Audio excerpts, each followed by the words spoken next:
Hello. Hey there. Welcome to Horror Slumber Party. My name is Emily. And my name is Jeanette. Don't mind her. She has a Funyun in her mouth, apparently. It's true. No, I was eating Funyuns, and I'm also drinking extremely hot coffee. I burnt my lip, so. Yeah. Oh, quick announcement, by the way.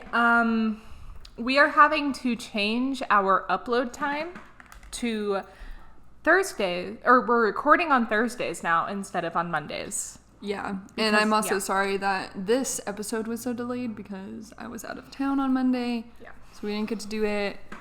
But since we're changing it anyways, it didn't really matter, so. And man, do I have a case for you guys. I'm honestly today. really excited, y'all, so. It's buckle in, something. fellas. Yeah. Did you hear that? My coffee. Wait, do it again? Oh, that's funny because I was like, buckle in, fellas, and then it's all. Okay, anyway. So, how was your week? It was pretty good. You know, I went to ACL. I saw Joker. Dallas. So Dallas and Austin, and I saw Joker. My week was much less eventful than yours. Much less eventful. I went to class. Well, that's fun. Got a new job. Eventful. Yeah, that's pretty much That's it. I practiced That's my all, cello. The end. Well, I mean, next time you should go to ACL with us, honestly. You'd have so much fun. One time David and I got tickets for it, and then like it just didn't happen. Like the tickets just like disappeared, and then he got refunded. And so we were like, guess we're not going. Was that last year? Yeah, it was last year. So we want to go, but yeah. And come with us next year. Okay. It was so much fun. Welcome to us making plans. Tame Impala was my favorite. If y'all have never heard of them, go listen to them. I love them so much. I loved Frantically writes no because I don't know who that is. I loved Tame Impala even before I saw them perform, but their performance was so visual. Oh, it was really? at night, and so they used like all the lights and like oh my god, I can't even explain it, but there was one part where they like let out the bass, so it was like and like shook all the lights. It was like yes. There's me just describing lights for 10 minutes. But anyways, yes, right. I'm glad that you wrote it down, honestly. That made me so happy. Oh, you're so welcome. Happy tears are coming. Don't cry. I just wrote down a band you like. I love them. I think the best performance I've ever seen was 21 Pilots, just because they also used a lot of light visuals in them, especially for Heathens. I don't know if they have recordings of them doing it live online, but I'm sure they do, and I'd highly recommend watching them. No, I was just talking to Parker that I need to see 21 Pilots in concert. Yeah. Because, like, when I listen to their music, I genuinely get happy.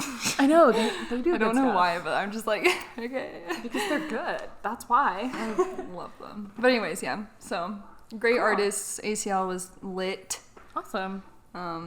Joker was fabulous. Joker's really Joaquin Phoenix is a 10 out of 10 actor, and wow. Yeah. That's it. That's all I gotta say. The movie was really well done, too. Yeah. No, it was fantastic. It was, like, not that much... What is the word I'm thinking of? Like... Yes. Everything seemed to be realistic and not CGI. There wasn't a lot of CGI. That's what I was trying to say. I feel like there wasn't... I mean, there wasn't much that needed to be CGI, though, right? Yeah, which I liked, too. Because, I mean, the explosions and stuff you can literally make an explosion. Yeah, I mean, I'd rather CGI explosions than regular explosions, but that's true. Okay, but when I went to Disney World and saw Indiana Jones being made, the fake Indiana Jones being made. Oh, yeah. Wasn't Remember that whenever we were there together? Okay. And I saw it the second time. Oh, did you? Yeah. I didn't see it the second time. But it had real explosions. Oh my gosh, we just sounded awful. We were like, which time whenever you went to Disney World? It's like, oh my goodness. Okay. Wow, yes, I've been to Disney World twice. Me too. Okay, anyway, This subtle flex, it's fine. so on that note, are you ready to get into the story? I am ready. Okay. So today we're going to be talking about the Richardson family. Have you heard of this case before? You know, I mean, I was going to say Richardson sounds familiar, but then again, It's Richardson Richardson? Yeah. is a very popular name. So. This case is it's also very popular. I've heard a lot of different podcasts and crime channels like on YouTube do it. But the case just intrigued me so much, I just wanted to tell you about it. So I'm sorry I'm copying so much. The book, have you had the book? No, I bought it just to talk about it, to read about it and learn more and then talk about it. And I'm using the book Runaway Devil. All of my information is coming from this book. It is by Robert Remington and Sherry Zickafoos. Zickafoos. Yeah. I want that to be my last name. Mary Sherry. Hey, Sherry. Sherry. Cherry baby. Okay, so... Okay.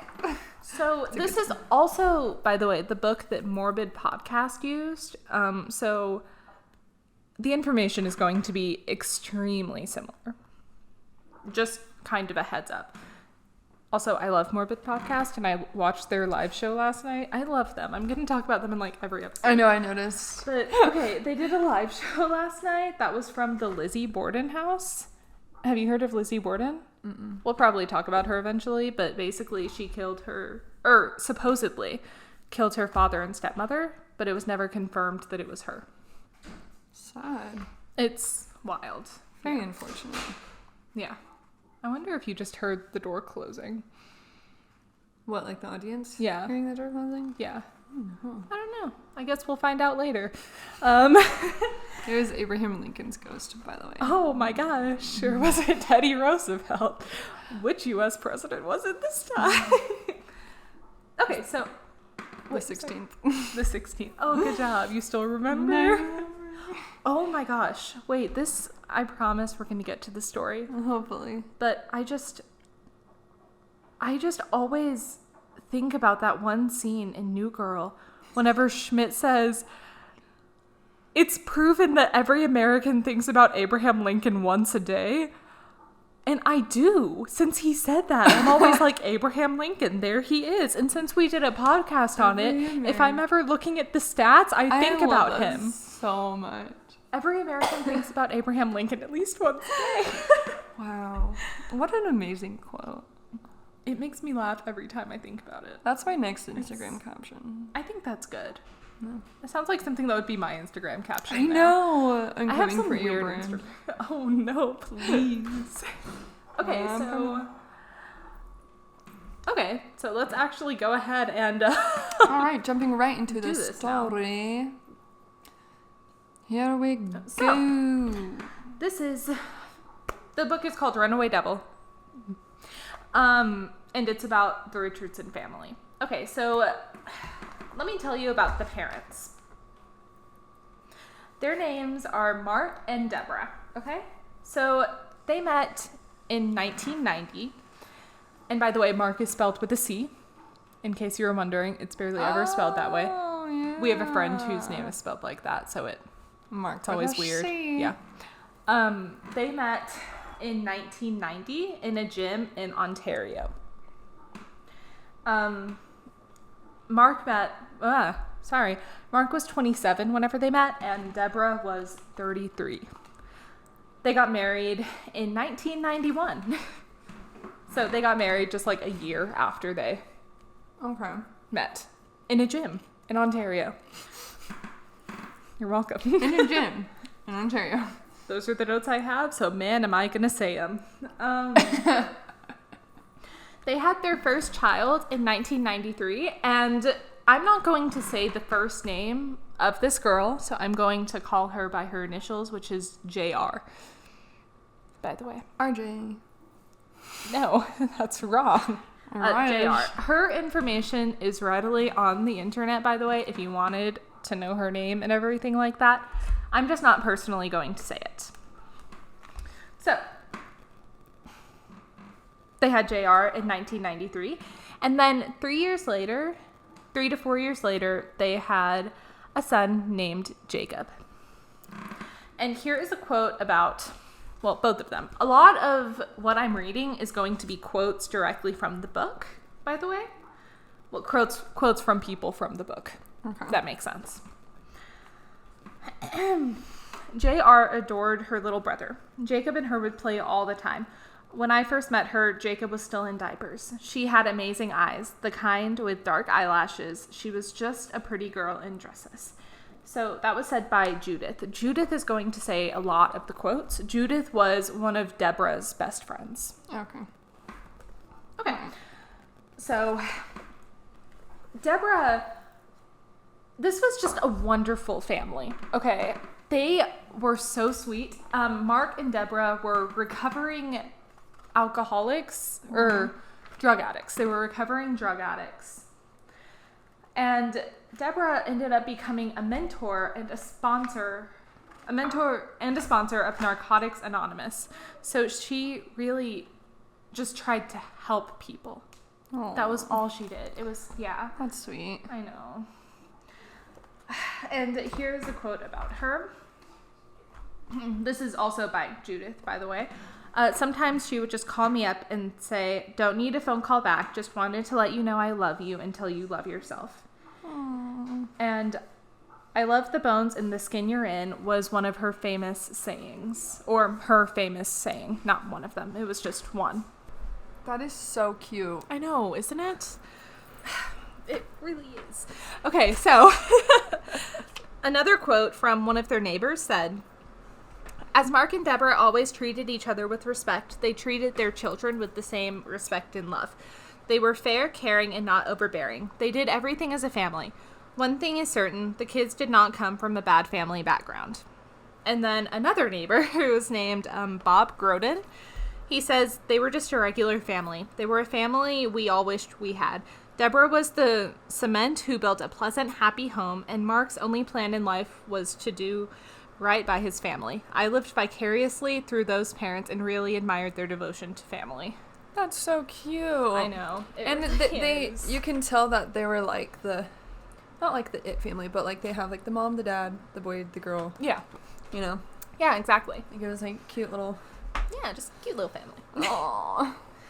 And then they moved into Medicine Hat, yeah. Medicine Hat, Alberta. That's what I was trying to find. And it's in Canada. Yeah. They moved there 3 years, or in 2003. September 2003. Medicine Hat. Mm-hmm. Such an odd name. I know, yeah. I'm just trying to wrap my head around it. It's something.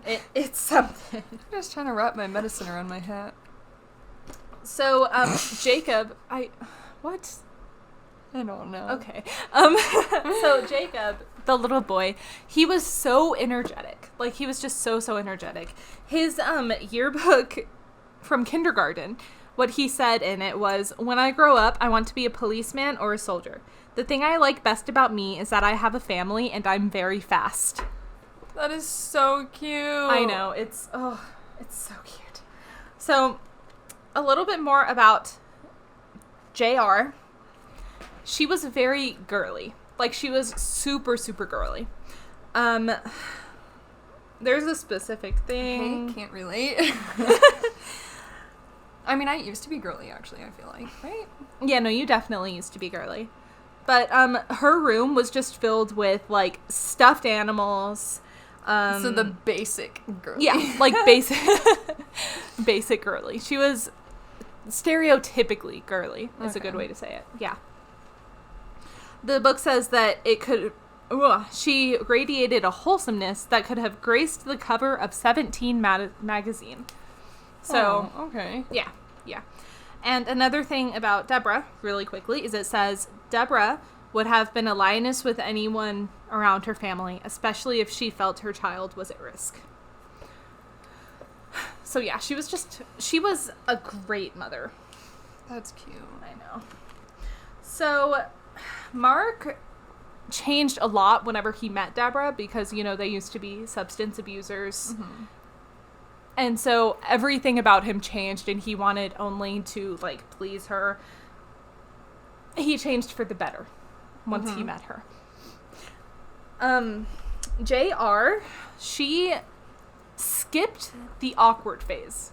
You know, like the, That's not fair. It's not fair, no. But, raise your hand if you had an awkward phase. Whenever she was... I can't see their hands. Oh, that would have been great, though. I bet everyone raised their Whenever she was 11, it was said that she could have passed for 15 or 16. Like, she just skipped right past it. Yeah. She just became, like, pretty. Yeah. All of a sudden. Basically. Actually, here is a picture of her. Like, her eyes are blocked out, but there is, like, the actual picture of her. So whenever they moved to Medicine Hat, she was 11, and she was in the 5th grade, and so she started going to Catholic school, and she was an honor student, and she just, like, really easily made friends there. Wow. Yeah. So she was just perfect. Okay. Well, no. I mean, in that moment. Yeah. Skip the awkward phase, good with grades, good with people. Mm-hmm. And apparently research shows that girls who, you know, skip the awkward phase, there tends to be more aggressive behavior and delinquency. Really? In them. Yeah. So wow, I'm glad I had an awkward phase.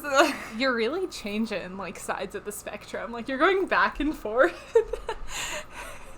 I know, I'm like, I wish I didn't have an awkward phase. I wish I had an awkward phase. Now I'm glad I have an awkward phase. Well, I mean, after hearing those results, well, shoot. I know. Okay, so she had a friend. Her friend's name was Aubrey, and she hung out with her, like, a lot of the time. Uh-huh. They ended up, there was a mall in Medicine Hat. Well, the Medicine Hat Mall. It's such a weird town name. I can't get over that. Can't take it serious. It's a lot. And there they were drawn to a bunch of a goth crew, basically. There was a goth group, and they were really drawn to them. So she didn't have her awkward phase, but she's gonna have her emo phase. Oh, yeah. Right, here we go.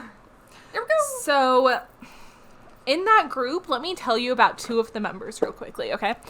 One of them's name was Raven, and the other one's name was Trenchcoat. Yes. My favorite. I know, I was purposely making it laugh. I can't do trench. That's my name. Didn't you know? Trenchcoat? Yes. Jeanette Trenchcoat. I love your new last name. When did you get married to Mr. Trenchcoat? It's not Trenchcoat, it's Top Hat. Top Hat? Oh, that's really good. Hey, Abe. Like a... Once the American thinks about American Lincoln. Oh, I love American Lincoln. Wait, that works. American. Abraham Lincoln's new name is American Lincoln, and absolutely nobody can change that now. Sorry. I dub thee American Lincoln. So they looked like, well, Trenchcoat and Raven, they were like the classic goth kids. You know, like if you think of a trench coat and a Raven, yeah. Like, if a stereotypical, that's a better way to say it, because I'm obviously not bashing on, like, the goth culture or anything like that, because man knows I went through a phase. You know, I never really had an emo phase, and it kind of makes me, like, really upset. No, don't. It was a bad phase. You saw me through that phase. Yeah, oh god, yes. Oh yeah. That's true. I wore, like, an inch of eyeliner every day, and one day I didn't wear it, and everyone was like, "You're sick," and I was like, "I'm not." Well, it's funny because remember the day that you started, like, easing off of wearing just constant black, and I was like, Emily, yeah, this ain't you. Yeah, and you were were like, so I don't know worried. what's happened to me, and you were wearing pink lipstick. Like, what? It was a lot. And I remember specifically, I'm a girl. I asked you, I was like, should I put the eyeshadow on top of the eyeliner or below it? And you were like, you want to put it below the eyeliner, because I never wore eyeshadow before that, and it was a lot. Love that. Okay. Anyway, Glad I was there for you. Yeah, thanks. Although I still put the eyeshadow above the eyeliner because I was like, I want the eyeliner to be less harsh. Like, just don't wear the eyeliner. I know. Like, it's 15-year-old me was a trip. Okay, so she became friends with them, and the book describes them as dark and brooding members of them. Oh, so vampires. Yeah. I love vampires. Vampires so much. So the group consisted of a bunch of different aged people. Now, you remember how old she was, right? 11 at the time, right? Yeah. Not 12? Yeah, she's 11 right now. Okay. And guess how old Raven and Trenchcoat were? Like 16? 19 and 20 to 21. What? Yeah. And they just became friends with her. Yeah. So, yeah, no, she could easily pass off for someone that was older. But she wasn't. She was only 11 to 12 during this time. And one of the quotes says, "Our group of friends doesn't discriminate based on age. It's just a number. It shouldn't inhibit friendship. Most of us have very alike backgrounds, so we get along perfectly. It's just friendship." Which is fair. Yeah. Yeah. I'll be friends with an 80-year-old. That's fine with me. Oh, that's so cute. Are you picturing me being friends with an Yes. 80-year-old? Okay. Cut him some pie. It's a boy? Or, I don't know. That's Okay. that's the first It's thing. my 80-year-old friend. Was it a boy or a girl? I don't know. All right. They're gender neutral or non-binary. Yeah. Okay. Them. Yes. Mm. So let me tell you a little bit more about Raven. So he wore black fingerless gloves, and on the knuckles he had life tattooed across them. Oh, hell yeah. Yeah. And his quote is, or it actually was EFIL, my bad. And he says, "It's life, upside down and backwards, which tells you what I think of it." Which doesn't tell me what he thinks of I it know, like, personally. wait, what? Upside down and backwards? Yeah, I'm a little bit confused, but I still... That's good. Good for you. I mean, I guess, like, life is twisted. Maybe is that Yeah. what he was trying to get across? Like, That's probably it, yeah. okay. I don't know. I'm out of my goth stage. I can't really... Wait, I feel it. Here's my emo phase coming Oh, out no. in this episode. It's just Okay. because life is dark and twisted. That's why. Well, you did come up with that sentence, so yeah. That wasn't even Raven or Trenchcoat, so... Yeah. Guys, my emo, here I am. I'm gonna go paint my nails black. Have fun. Aren't they purple right now or something? Oh, They're there's nothing. I Okay. mean, they're a little, I need to cut them. Okay, anyway, we're gonna get back to the story. I need a mani. I'm out of my emo phase already. Oh, you're back. Welcome back. This has been a lot of banter. I'm sorry. We haven't seen each other for like a week, so I we just know. keep talking to each other. Or more than a week. Okay, so JR became really invested in this culture, so she started like dressing the part and everything like that. Right. And it was such a drastic change from what it was before. So let me tell you a little bit about her online profiles, okay? So she was on something called MindViz, which was, well, it was like a social media website. She joined it on August 27th, 2005, which was right before her 12th birthday. Okay. So on her MindViz page, she put that she was bisexual, and she described herself single with a dog, but she didn't give any age on there, but she put a really older looking picture of herself. I showed you the picture. That was the picture that she had on her site. With the... Yeah, with the fake gun.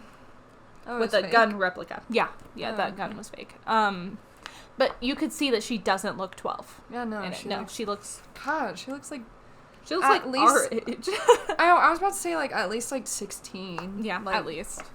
At least. Yeah. And then let's talk about her MySpace, shall we? So MySpace. her username was X_madness_X. Which, by the way, I did look it up. That's not her anymore, but that username is still there. But it's not her anymore, so. I mean, it's kind of a lit username, not gonna lie. Man, remember all the X's and underscores? Yeah. Okay, so this is where it, like, you can tell that there's something up. This was MySpace. Thank you. Underscore.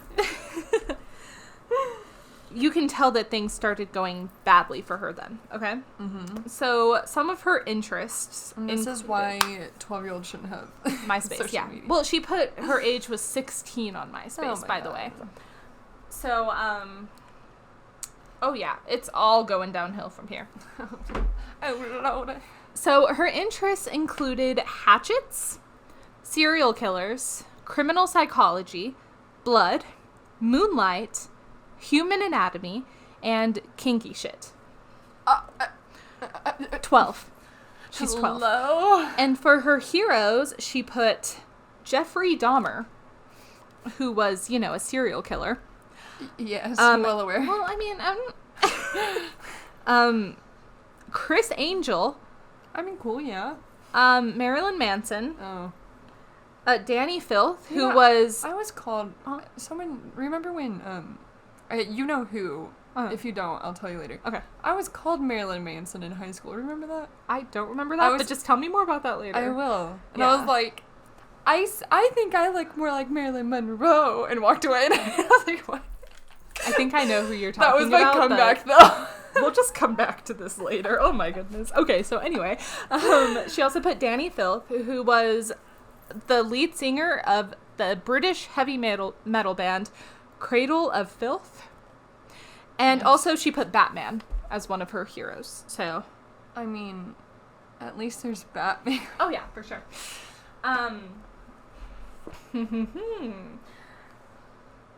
So she also joined a website called vampirefreaks.com. Oh. In love case you were vampires. I know you do, but listen, we can't have this right now. She joined that website as well, which was another social media thing, and she put her age as 15 on there. What was it, Vampire Freaks? Vampirefreaks.com. It's still a thing. That website still exists. And she got the online name X Killer Kitty X. And she posted like a bunch of pictures of herself on there.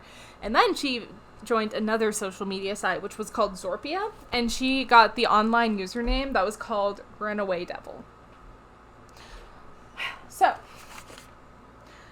let me just read you. This is a little bit long, but this is Nexopia. So this was another social network site. Sorry. This is another social network site, and this was her description There's only of herself on it. 170 members? No, those are the ones that are online right now, I think. Oh. Yeah. I like Okay, that. get off of Vampire Freaks. Let me tell you a story. I'm going to make an account later. I don't doubt that. So this is going to be her description of herself on Nexopia. Okay. I am the almighty Jax. Bow down. I think deep thoughts. I am quite emotional and my mood is ever changing, although I can be very good at hiding my feelings. I don't trust easily. I either have lots of energy or very little. I like to make attempts of poetry and anime. I make Wookiee noises and I often scare small children. I am afraid of llamas. I am told I am mentally R-word. I don't want to say that. Often I am loud and bounce a lot. When I'm hyper, I like to dress up, and I want an Edward Scissorhands outfit. Other people... She wants one? Yeah. No, she wants one. Yeah, she doesn't have one. Oh. Other people live in my head with me. I like random questions. I like to pretend I'm gangster sometimes. Don't worry, I'm not. Mood. Yeah, I sometimes watch Teen Titans because I'm that cool. I play guitar, This and is I the suck. longest bio I have ever heard of. Yeah, that took me like a minute. Excuse me, ma'am. Bios are short, simple, straight to the point. You wrote a novel. You're so loud. My microphone doesn't like it. It's not even that loud. It's fine. Yeah. So her likes on Nexopia were, or some of them, I'm not going to read all of them, were dark poetry and loud music. I'm just going to put those on there. So, we're going to talk about the other person of this story now. Okay? Oh, wait.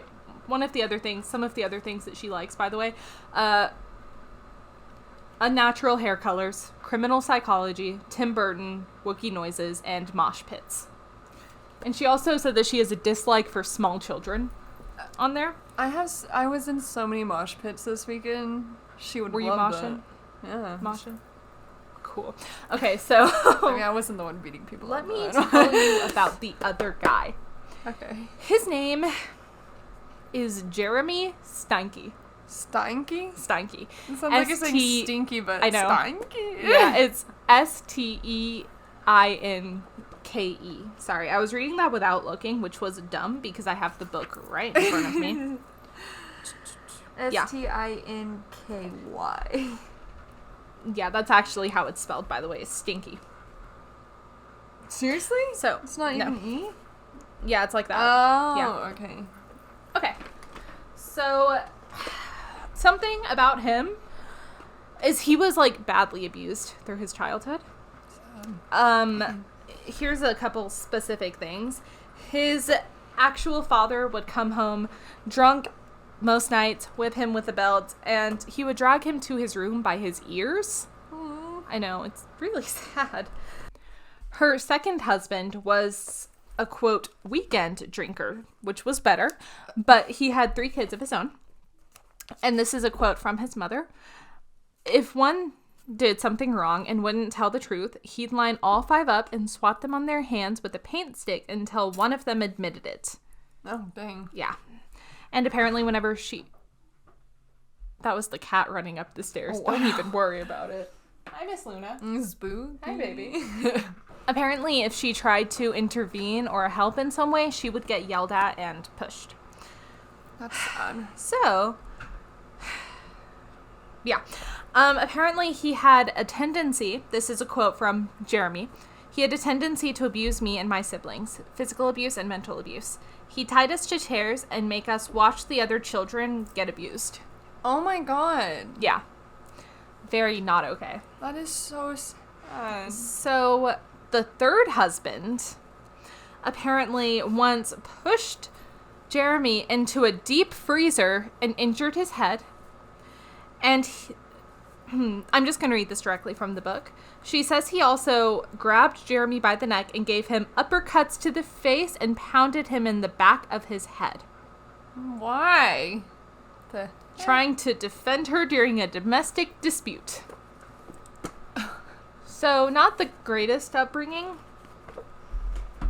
Definitely not the greatest upbringing. She also says that he has ADHD, or his mom said that Jeremy has ADHD, and he also dropped out of high school in the 10th grade. He was 22 years old whenever he, entered the goth phase. Now, there's one more fact that I didn't tell you.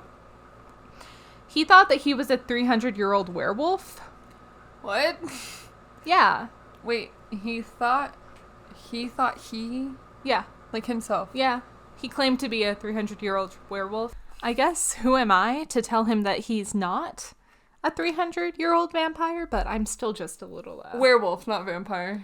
Oh, you're right. I'm sorry. I'm looking at you, so I'm thinking of vampires. I'm the 300-year-old vampire. Oh, congratulations. Thanks. It was my birthday yesterday. Oh. Not for real, though. Okay. So you're 300 now? Yeah. Wow. Okay, so... JR got introduced to a girl named Kaylee. She was 13 at the time, and JR was still 12. Okay. You know? Yeah. And Kaylee was the one who actually introduced JR and Jeremy. And JR was just automatically drawn to him because everyone in the group thought that he was cute, which you saw the picture of him. He's not that cute. Ew. He's not cute at all. Not even not that Ew. cute. He's just ew. He kind of looks like someone, and I can't put my finger on it. Well, you think of that. I'm gonna keep going. Yes. So she was drawn to him. You can't look at the rest of the pictures. It will be a spoiler. I love pictures. I like visuals. So, he wasn't interested in JR at first, even though she was, obsessed with him. But, listen, he was 23 when this happened. Yeah, and she was, 12. So, okay, another thing that I totally forgot to say about Jeremy was he apparently, whenever he was 20, this is all alleged, he started dating a 17-year-old who said that he was the father of her child, but there was never a paternity test. Paternity is such a weird word. It is. I don't like it. I don't know why I don't like it. Paternity. Stop that. You're so far away. Paternity. Oh, thank you. There we go. And also she said that, here's a quote from her, "I probably only know 10% of him. He can change in a blink of an eye. And he'd sit up in the middle of the night and start talking to himself." I do that too. I mean, I start talking to other people when I'm sleeping. I don't usually talk to myself, though. No, well, me neither.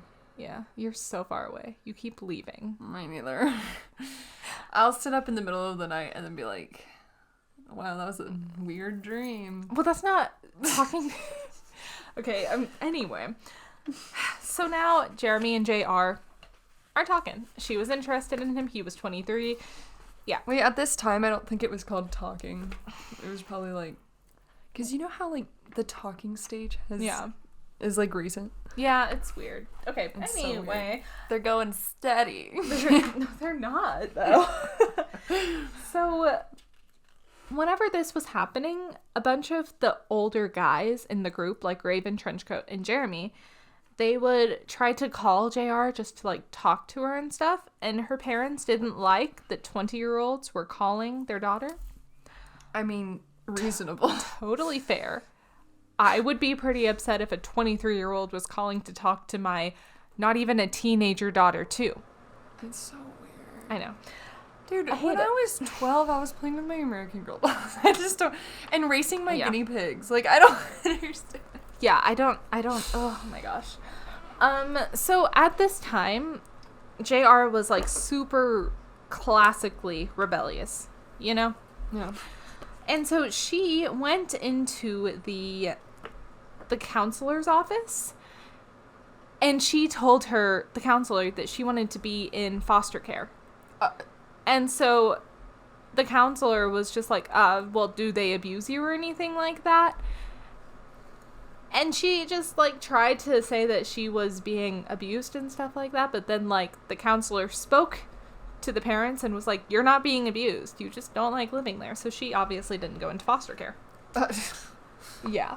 So at about that time, Jeremy told JR that he and Danielle broke up. This was in February 2006. And then on about Valentine's Day, Jeremy asked JR to be his girlfriend. He was 23. She was 12. Did he know she was 12? He thought that she was 16, apparently. Oh, okay. How is that better? Still not good. I mean, but it's slightly better. It's but a lot better than 12. It is. Not gonna lie. Still totally illegal, though. I mean, totally illegal. But 16 is 2 years from 18. 12. 6 years. 12. Yeah, no, I'm... Emphasis on the 1, 2. Yeah, Yeah. So anyway, let me tell you a little bit more about Jeremy really quickly. He was on all of the same sort of social media sites that JR was on, and on Nexopia, he had the username Soul Eater, by the way. Yum. Oh, yeah. And his music likes included Marilyn Manson, Korn, Dying Fetus, Cradle of Filth, Slipknot, and Pantera, and Megadeth. Can't forget Megadeth. And some of his dislikes were My Heart Being Broken Again, Homewreckers, Hypocrites, Lies, The Sun, Untrustworthy People or Unreliable People, Backstabbers. Who hurt you? Danielle, do you not remember? Let me... Oh my gosh. Backstabbers, cheaters, spiderwebs, in parentheses, not spiders, they're cool, Kewl. Just the webs? Yeah, just the webs. planes, posers, and prostitutes. So here's a big red flag. For prostitutes, he wrote, I like to kill them and play with their insides, then eat. Oh. He also disliked the N-word. Pigs, cops, and godforsaken accordion. Yeah. So, Oh, yeah. So he literally said he likes to kill prostitutes? That's what he said in his Did he ever? dislikes. I'm not too sure. I don't think so. No. I don't think so. And he was just trying to be cool. Yeah, he was just cool. So, he also used vampirefreaks.com, of course, and he wrote on his profile, I believe in blood, destruction, guts, gore, and greed. I mean, I believe in blood too, because I mean, that's how you survive. I also believe in blood. I also believe in my guts. Yeah, They're doing pretty good. And his likes, he liked gothic beings, mosh pits, loud music, piercings, tattoos, ew, stop. Loud music. Scarification, pain, kinky fetishes, heavy metal, blood, razor blades, I'm gonna go faster, eyeliner, poetry, dark clothing, aggressiveness, and nails. So, there's that. Yeah. So, Spoopy. basically, they began to, like, talk back and forth on these websites and talk on the phone. What she would do is she would sneak downstairs and talk on the phone with him. Okay. Yeah. It's something, man. You know, she's 12. I know. Just keep mentioning she's 12 because Yeah. it's still not in my head yet. She is. So, something about JR is during her rebellious stage, one time her parents asked for her to watch her brother because he was 8 at the time. Mm-hmm. And she just left him at home and went to Aubrey to a 7-Eleven. And so Jacob got scared and called his parents because he was home alone. It's so sad. I know, it's so sad. One time, Yeah. I was watching my nephews, and the oldest one, Mm-hmm. I was like, all right, you can handle this, right? Because, I mean, there's 2 younger ones, you know. What And did you do? It was a while ago. I mean, I didn't actually leave, but I was playing a joke on him, and I was like, all right, well, you're going to watch him, right? And he was like, yeah, I can do it. Oh, and I was no. like, okay. So then I, like, shut the door, in quotes. Yeah, yeah. And then I literally I'm still inside, Uh-huh. and I just hear him. And I was like, I'm just kidding, I didn't leave. And then he started laughing because I tricked him. But Poor guy. I know. The moral of the story is don't leave children alone. I mean, mine wasn't real. Just so Yeah. y'all know, it was a joke. Because I'm the fun. Okay, anyway, so they started messaging a lot, specifically on Nexopia. So they were messaging a lot, like, all through February, and at the end of February, I cannot say that name. February. That name. He learned that she wasn't actually 16, and just kept going with her. She claimed that she never knew that he was 23, but she knew that he was older. But, like, here's the thing, girl. Why are you dating a 12? Yeah, I don't... Okay, so here are some of their messages. I'm going to show them to you while I read them just because it's, like, really bad. So this is to JR from Soul Eater, or Jeremy. So, yeah, do you truly Wait, feel... this is from JR to Jeremy? No, this is from Jeremy to Oh, JR. okay. Yeah. So, yeah, do you truly feel that you have fallen in love with me? I really want to know. If so, all you have to do is tell me. You mean so much to me. I don't want anything to ruin what we have, so please tell me everything truthfully. Are you able to go to the punk shows on the 9th next week at the Scouts Hall, and the 17th not next week, the one after? It's all the moose. Yet I don't know why. Well, I miss you lots. Hope to hear from you soon. XOXO.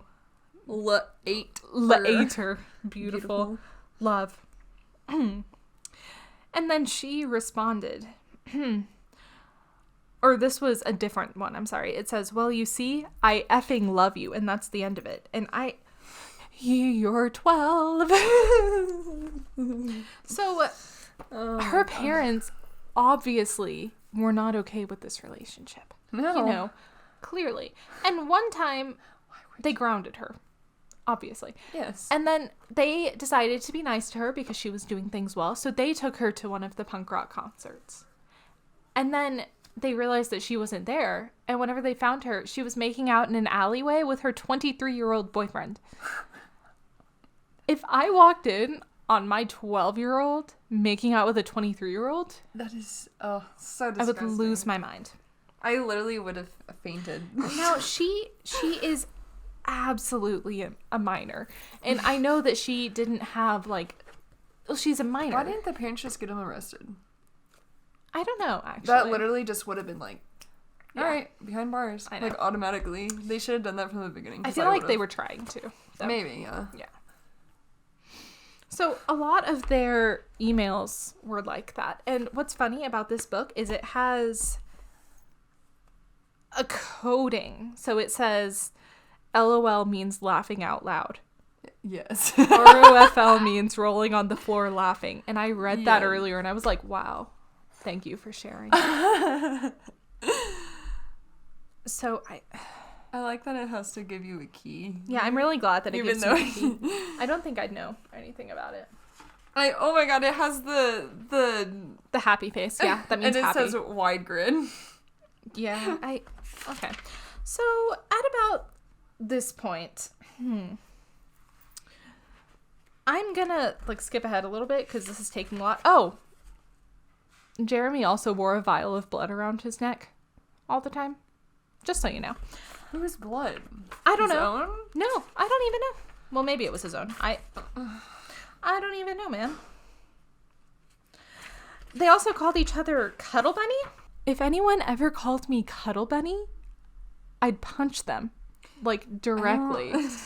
I can't imagine being called Cuddle Bunny. Hey, Cuddle Bunny. No, I swear. So says you'd punch them. Me says it. At this point, they'd begun having sex. By the way. What? Mm-hmm. She's 12. She's 12. That's so sad. It's sick. It's so sick. So, she... You know, in both of their profiles, they said they're into kinky. Yeah. Yeah. Anyway. She's 12. She is 12. So, she was very much grounded, obviously. And I just want to read a little bit of what Jeremy said to her. Hey, how's it going? I'm okay, I guess. But I still love you. Wait, no, that's not what it says. But I'm still sorry that you got into trouble. When I tried to call Aubrey, I was thinking of you. And then I accidentally went to dial to apologize. I accidentally dialed your number. So sorry. That totally sucks you got grounded for a month. God, your parents are so unfair. My mother was nothing like your parents. Know why? Because she's been living on her own since she was 15, and she used to hang out with 25-year-olds and stuff. She knows what it's like to be us. Too bad your parents don't. They should get with the program and realize that times are ever-changing and they can't stop it. What if mankind's lifestyle changes? Are they going to refuse it changes too? Because they won't make it very far then. Well, hope to talk to you sometime soon. I miss you. This is singing. It says singing and then a colon. Singing. I want you. I need you. I have you. I won't let anyone else have you. Tee-hee. Slipknot rules. Well, hope to see you soon or something. Why I love didn't you sing it? I did not want to sing it. So, at this point, JR was sick of it. Obviously, she was sick of being obviously, I'm not on her side. She was sick of being grounded and wanted to do something about it. But I mean, you can see that coming, that she's obviously going to be sick of it. Yeah, no, yeah. So in late March, JR wrote this message to Jeremy, and it starts with RAR, by the way. RAWR. I hate them. RAR, I hate them. So I have this plan. It begins with me killing them and ends with me living with you. So we are set. I'm going to try to call you, but I really don't know if I'll be able to. That's basically it. Like, she said, it begins with you killing them and me living with me. So, yeah. He also called her sexy beast. Yeah. Yeah. So, this man had no idea what an online footprint was. At all. So, he posted this onto Nexopia. Here's a poem. My girlfriend's parents are totally unfair. They say that they care.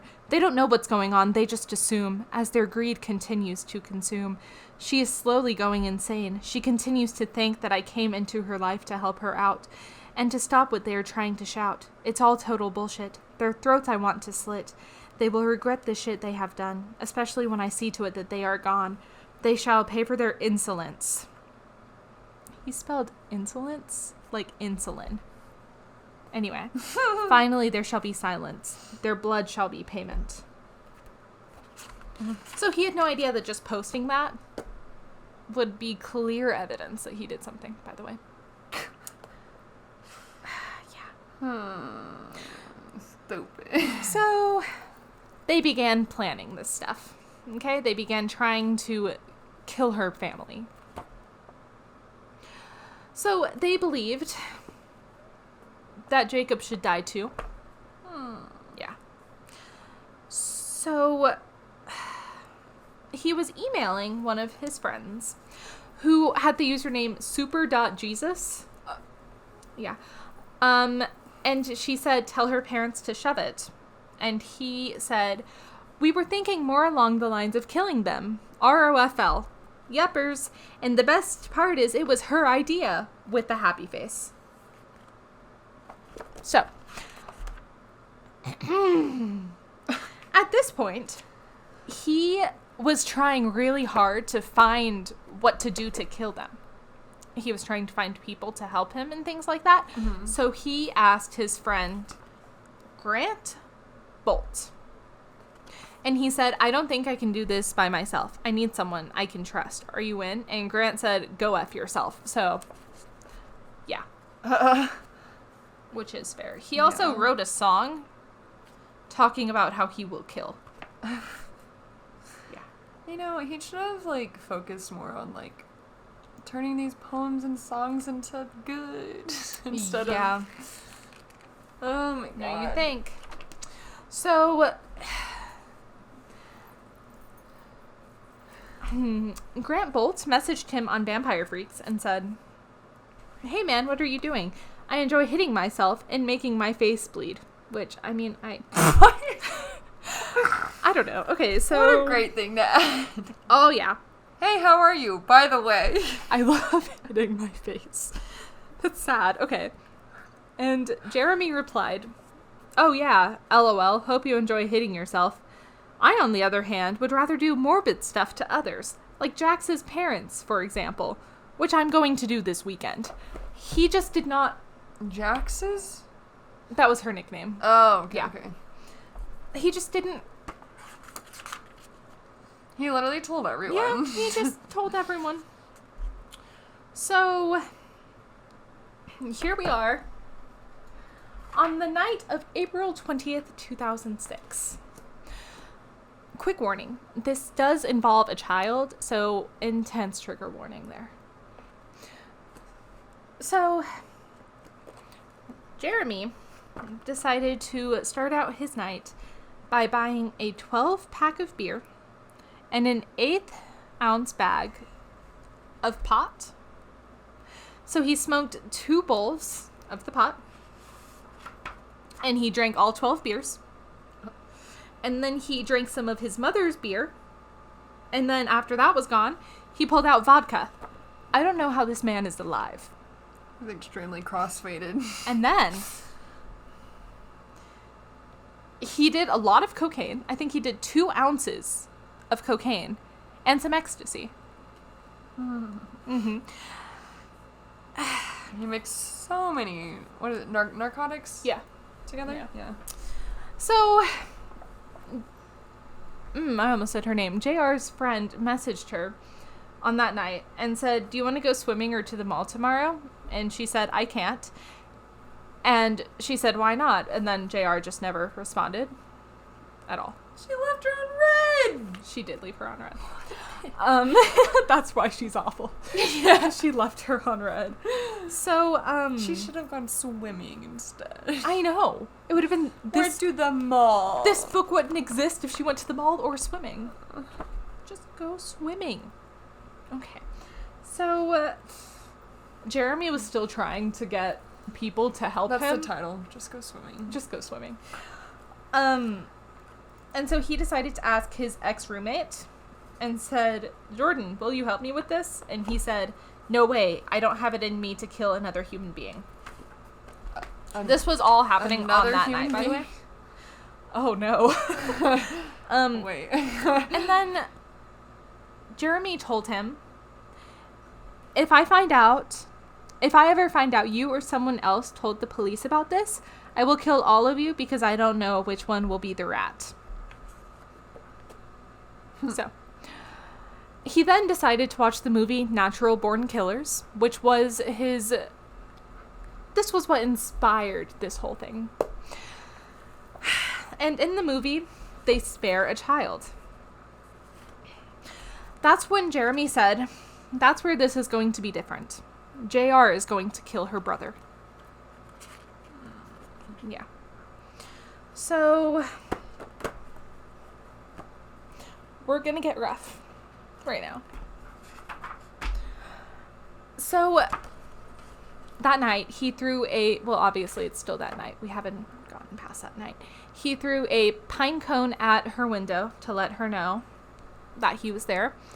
And then he got in through a window that was propped open near the back. Whenever he got in, Deborah, the mother, heard that there was something going on and ran out in her robe to try to help. And there she threw up her arms in a defensive position and exposed her chest. And he stabbed her and slashed at her multiple times with a knife. Yeah. And at that point, the dad, Mark, heard that there was something going on. And so he rushed down and grabbed the nearest thing he could find, which was a screwdriver. And let me just read this quote to you. He was just in his boxer shorts. "He came at me real fast. I was scared shitless. I thought I was going down. I went to back up and tripped and fell, and he jumped on me and attempted to stab me in the chest. So he landed on top of him, and he said he grabbed my face and shoved his thumbs in my eye." And that's whenever he just began wildly, moving the knife all around and slashing. And he stabbed him a lot. He said, "I was freaking out. I lost control. He jumped on top of me, and that's when I started stabbing him." And he just kept Wait, Jeremy said him. that? Yeah. Okay. So, JR ran to the living room, saw what was happening, and she says, "I saw my mom at the bottom of the stairs lying there. I saw my dad and Jeremy fighting. I was hearing them yelling things. I ran back upstairs." This part is really sad. Mark began to falter. "Who are you?" he asked. And the last thing that Mark ever said was, "Why?" And Jeremy said, "'Cause you treat your daughter like shit. It's what your daughter wanted." So that was the last thing he ever heard, is "it's what your daughter wanted." That's so sad. I know. So, incredible warning part on this next part. You don't get to leave, though. I'm sorry. I was about to dip. So, Jeremy went up the stairs and met JR. She gave me a kiss, hug, kissed me, told me that she loved me. She turned around and went back upstairs. I waited for maybe 30 seconds. I don't know how long, but I turned to go upstairs to find out what she was doing. I assumed that she was grabbing some belongings or something, but I heard some kind of conversation, but I don't know what was said.